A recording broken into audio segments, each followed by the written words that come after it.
Bonjour à toutes et à tous et bienvenue sur la chaîne Tom et Revan, ici Tom et on vient d'avoir des très bonnes news. Vient de se dérouler sur la chaîne Twitch officielle de l'Orcana un live présentant le futur set, le chapitre 4 qui du coup s'intitulera Le retour d'Ursula. Je découvre à peine, j'ai pas pu voir le live, je découvre à peine les informations. J'ai vu que quelques trucs étaient tombés sur Twitter, alors je me suis dit, je vais voir ça tout de suite. C'est sur leur site officiel, il y a quelques news, plus les infos sur Twitter. On va se regarder ça ensemble tout de suite. Allez, on découvre. Donc là, on peut voir déjà qu'il y aura 2 decks de structure.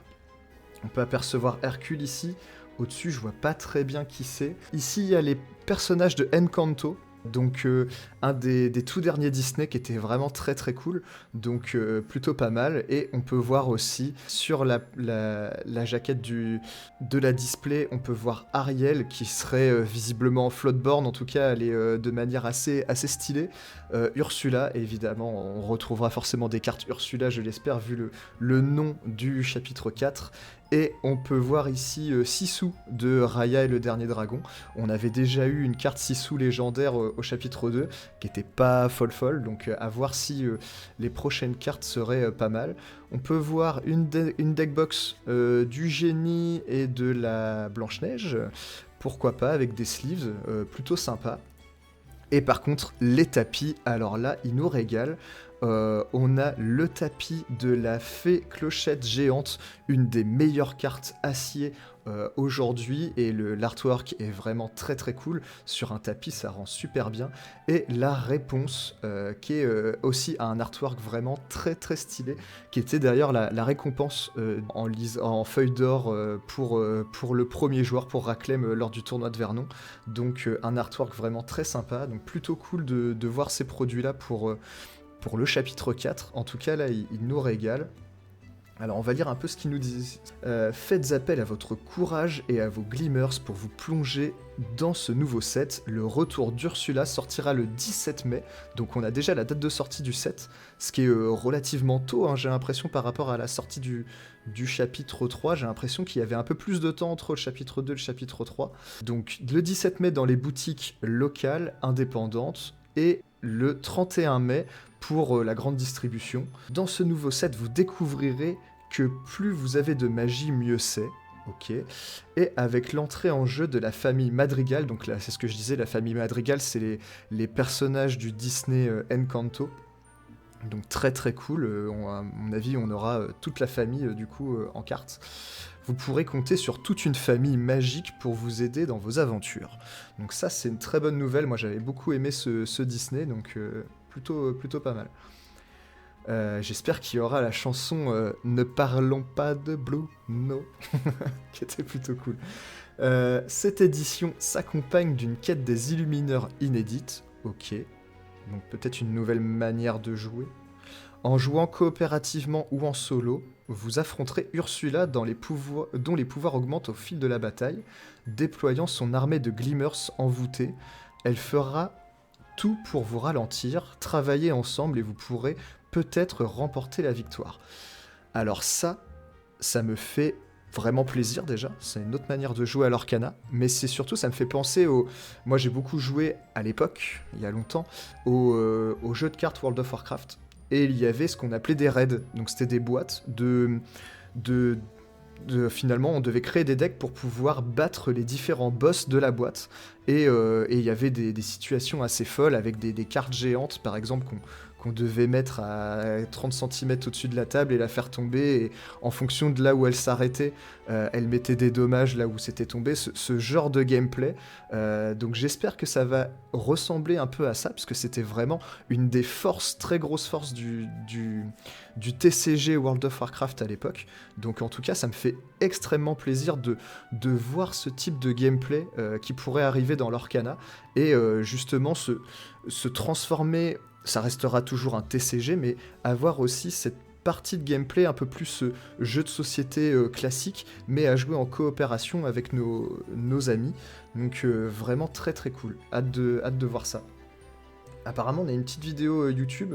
Je l'ai commencé à la précharger, mais je l'ai pas lancée. On va regarder ça tout de suite.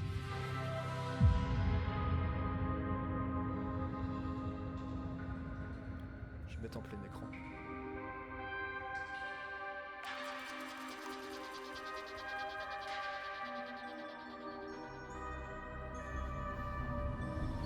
Ok. C'est vrai que ça fait typiquement les profondeurs d'Ursula, ça. Ça serait bien Bruno d'ailleurs.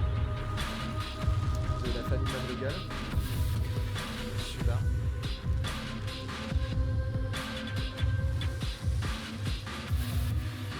Ça c'est Bruno, c'est sûr. Ah, avec sa tablette. Par contre, les personnages au milieu, je ne vois pas. C'est Bruno. Oula.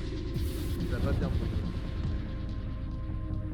Est-ce que ça représente... Ah bah il y a Mulan. Ok, il y a pas mal de personnages. Qu'est-ce que c'est que ça?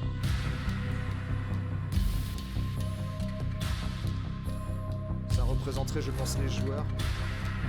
Avec Mickey et Mulan. Ariel dans le fond.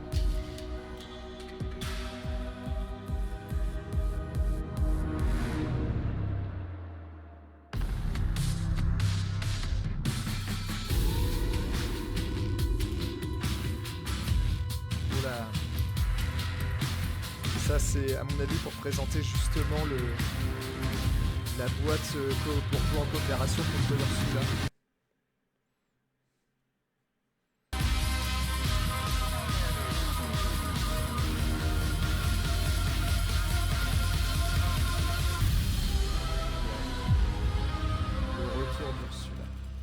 Très stylé. Vraiment très très stylé. Ça me fait penser un peu à ce que faisait aussi Hearthstone quand il y avait une nouvelle extension qui sortait. On avait ce type d'animation à chaque teaser d'extension. C'était plutôt cool. Donc voilà, vraiment super. On va voir ce qui nous parle de la suite. Donc relever le défi. Illumineuses et illumineurs du monde entier pourront bientôt participer au challenge Disney Lorcana, un nouveau circuit compétitif lancé le 25 mai. Et offrira aux joueurs la possibilité de gagner des récompenses exclusives, dont une carte promotionnelle du Feu du Dragon pour tous les participants. Ok, donc il y aura, ils vont vouloir développer vraiment le circuit compétitif et avec comme récompense des cartes exclusives, des cartes promo en fait. Les joueuses et joueurs pourront gagner d'autres versions alternatives des cartes populaires du précédent set avec des illustrations étendues, donc qui vont ressembler peut-être un peu à des enchantés. Vu qu'il parle d'illustrations étendues, dont Libérer, délivrer, Cendrillon Cœur Vaillant, une carte que j'adore, Réponse guérit les blessures, ok. Les 4 meilleures joueuses ou joueurs de chaque événement recevront également une version alternative et aux illustrations étendues de Mickey Mouse Brave Petit Tailleur, ok. Donc vraiment des cartes de récompense de tournoi. Donc plutôt cool, là ça va booster un peu l'intérêt de faire des tournois, mis à part le fait pour le fun et de pouvoir jouer et de profiter du jeu. Lorcana, en tout cas Ravensburger, va s'investir un peu plus dans le circuit compétitif et ça c'est très très cool. Le challenge Disney Lorcana se lance avec des événements à Atlanta, Géorgie, aux États-Unis et à Lille en France. Ok, donc il y aura un tournoi à Lille. Bah écoutez, j'espère pouvoir y aller, hein, c'est pas si loin de chez moi. Le circuit présentera des événements parallèles tels que des tournois Disney Villainous, ok, qui ont été présentés à la Gen Con et au PAX Unplugged 2023, ok. Rendez-vous sur Disney sur disneylorcana.com pour plus de détails. Ok, donc en France nous aurons un tournoi officiel Disney Lorcana Ravensburger à Lille. Sans plus de détails, on n'a pas les dates, on ne sait pas combien de joueurs pourra participer à ce tournoi, mais très très bonne nouvelle, j'espère qu'il y en aura assez souvent et un peu partout en France pour régaler tout le monde, en tout cas ça peut être très très cool. Alors, j'ai pas du tout regardé les cartes, mais j'ai vu que sur Twitter X, il y avait pas mal d'informations, donc on va regarder ça ensemble. Donc déjà ici le logo... Lorcana Ursula Return, donc le retour d'Ursula. Ici, on peut voir déjà quelques spoilers, ok.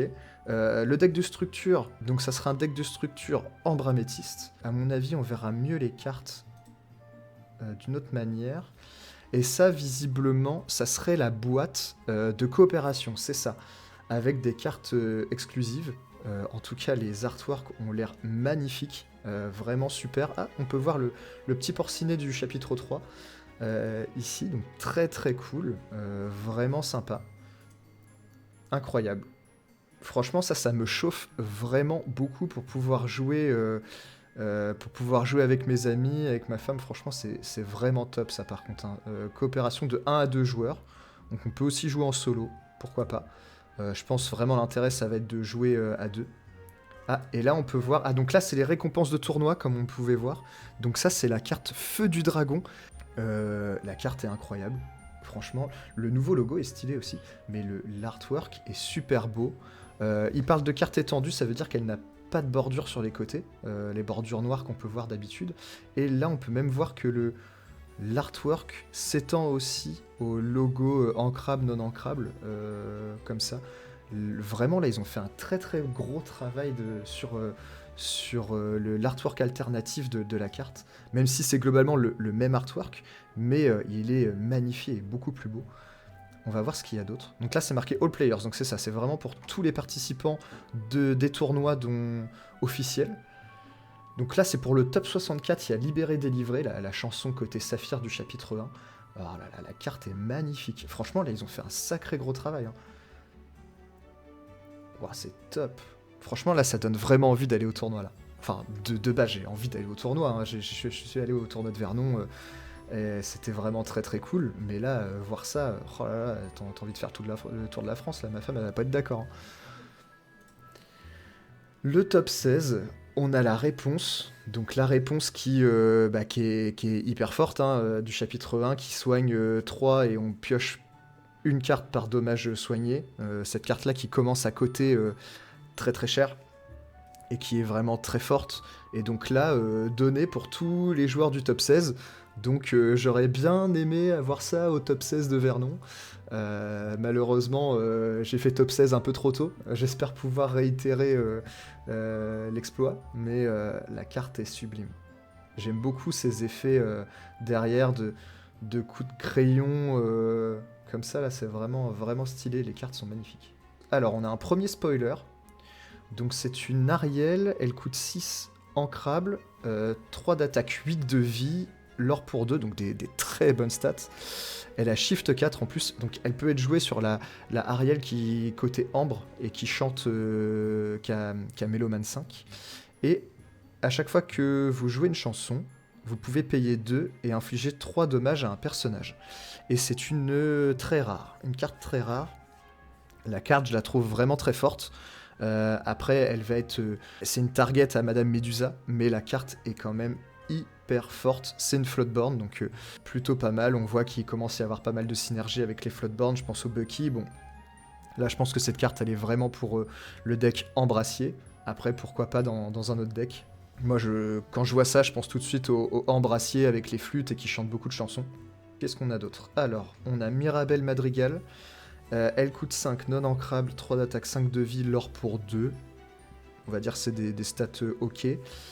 Elle a support, bon, pour le moment je suis pas convaincu. On va lire son effet. Quand ce personnage part à l'aventure, vos autres personnages Madrigal, donc de la famille Madrigal, gagnent plus 1, peut collecter un éclat de l'or supplémentaire par tour. Donc là ça va vraiment rentrer dans un deck pur Madrigal. D'ailleurs, on voit aussi le mot-clé Madrigal ici. Ok, pourquoi pas. À voir comment les autres cartes Madrigal seront fortes ou pas. Alors, on a une nouvelle légendaire de Ursula. Encore. On voit vraiment que c'est le personnage phare de l'Orcana, c'est vraiment la méchante, celle qui fout le bordel. Ce pourquoi ils ont créé le jeu, hein, c'est Ursula, il n'y a pas de souci. Alors, elle coûte 7, elle est ancrable, 4 d'attaque, 7 de vie, l'or pour 3, donc des très très bonnes stats. Elle est côté améthyste. Et elle a Shift 5, donc très très bon, peut très bien comboter avec la Ursula côté émeraude, donc ça peut ne forcément comboter ensemble. Et après, il y en a d'autres des Ursula, mais en tout cas, je pense forcément à celle-ci, parce qu'elle est très jouée en ce moment. Et quand ce personnage part à l'aventure, on peut épuiser un personnage. Ok. Et les autres personnages ne peuvent pas chanter de chansons. Ah ouais. En gros, elle est sur le board. Tous les autres personnages ne peuvent pas chanter. Les nôtres, sauf elle, mais surtout ceux de l'adversaire. Ça veut dire que l'adversaire, il peut pas jouer de chansons. Et ça, c'est fort, hein. Alors, vu comme ça, je pense que c'est vraiment une très très bonne carte. Encore une très bonne carte Ursula, en tout cas. Moi, je la vois bien jouer. Ça me fait penser encore à Ruby Améthyste. Ruby Améthyste va probablement jouer cette carte pour pouvoir se protéger, peut-être.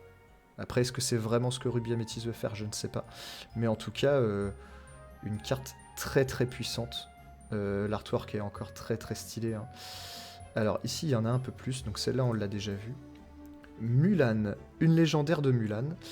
Côté Ruby, elle coûte 6 ancrable, 2 d'attaque, 6 de vie, l'or pour 2. C'est une floatboard, donc elle s'altère pour 5.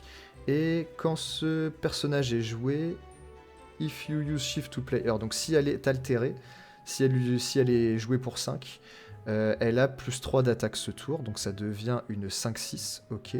Et durant votre tour, quand ce personnage inflige des dommages à un autre personnage lors d'un défi, donc pendant son tour, et on peut infliger le même montant de dommages à 2 autres personnages. Ok, donc celle-là, elle me fait penser un peu à l'hydre, qui, quand elle subit des dommages, elle peut redistribuer des dommages à un autre personnage. Là, c'est un peu plus situationnel, puisqu'il faut que ce soit lors d'un défi et pendant notre tour, mais c'est sur 2 personnages. Je pense sincèrement que c'est pas très fort. Je préfère l'hydre. Après, l'hydre n'est pas ancrable, mais vu comme ça, je préférerais l'hydre. Après avoir, je me trompe peut-être, mais malheureusement, j'ai pas l'impression que... Enfin, j'ai l'impression que c'est un peu trop situationnel. Ensuite, on a un nouveau Mickey. Mickey sorcier. Elle coûte 5 ancrable, 3 d'attaque, 4 de vie, c'est une rare, elle l'or pour 2, elle a shift 3, donc peut être jouée pour 3, très bien.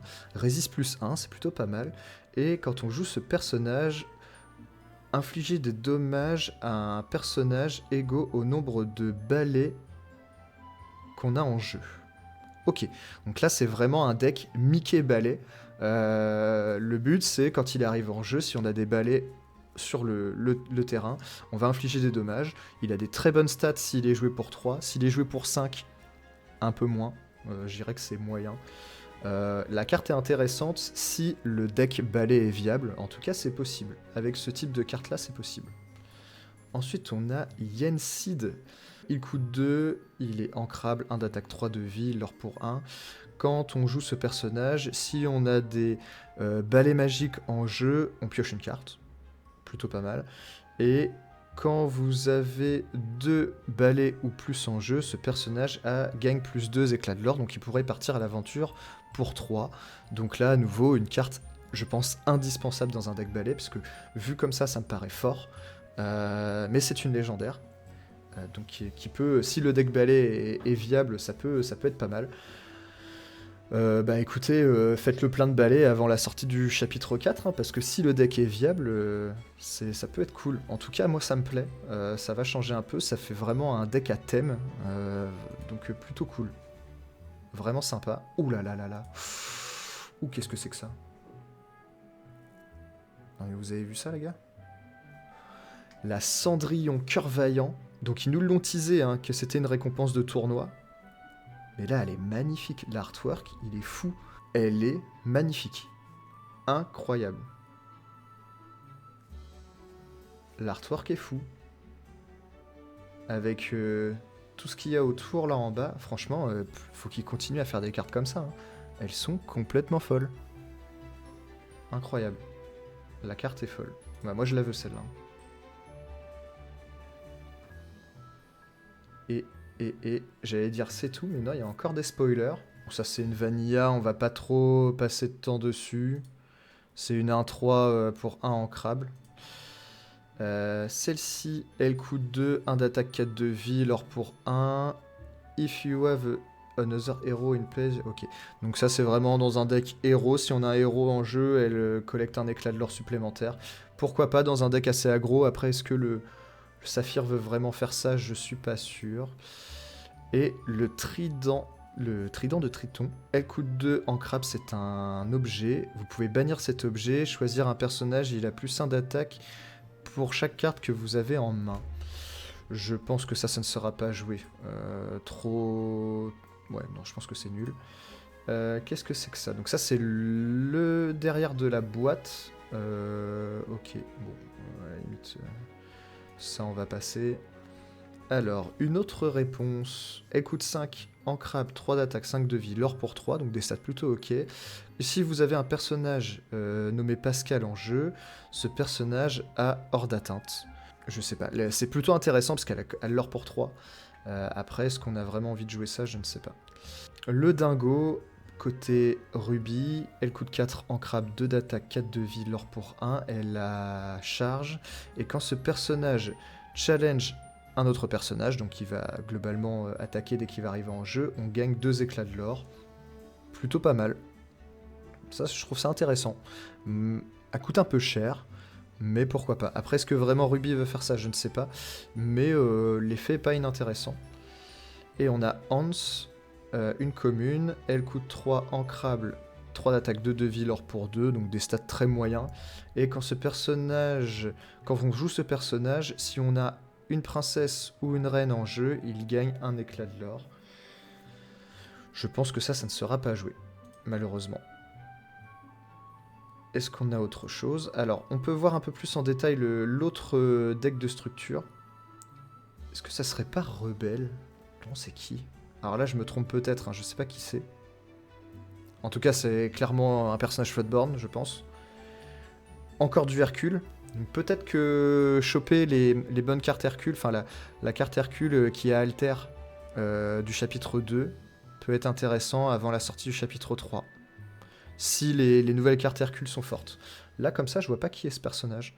Je pensais à Rebelle. Rebelle, je crois que c'est un Disney et pas un Pixar, donc ça serait pas impossible. À voir. Et voilà. C'est tout pour les news de cet événement Lorcana qui était sur Twitch. Je pense qu'il y aura une rediffusion, c'est peut-être déjà le cas, ou du moins qui sortira très prochainement pour pouvoir regarder ça sur YouTube ou en rediff sur Twitch. En tout cas, des très bonnes news. Je le rappelle, la sortie du chapitre 4, le retour d'Ursula, sortira le 17 mai. Très très hâte de voir ça, très très hâte de commencer les tournois et j'espère de pouvoir choper ces cartes promo qui sont magnifiques. Vraiment ma préférée c'est celle-là, hein, c'est la Cendrillon. La Cendrillon, mais elle est incroyable. Donc très très hâte de pouvoir choper ça, de pouvoir faire des tournois avec Revan. Revan n'a pas pu être présent pour tourner cette vidéo avec moi, mais bien sûr, on continue les vidéos tous les deux ensemble. Il vous fait des bisous, et moi aussi, je vous fais des boujous, et on se dit à la prochaine pour de futures vidéos. Salut!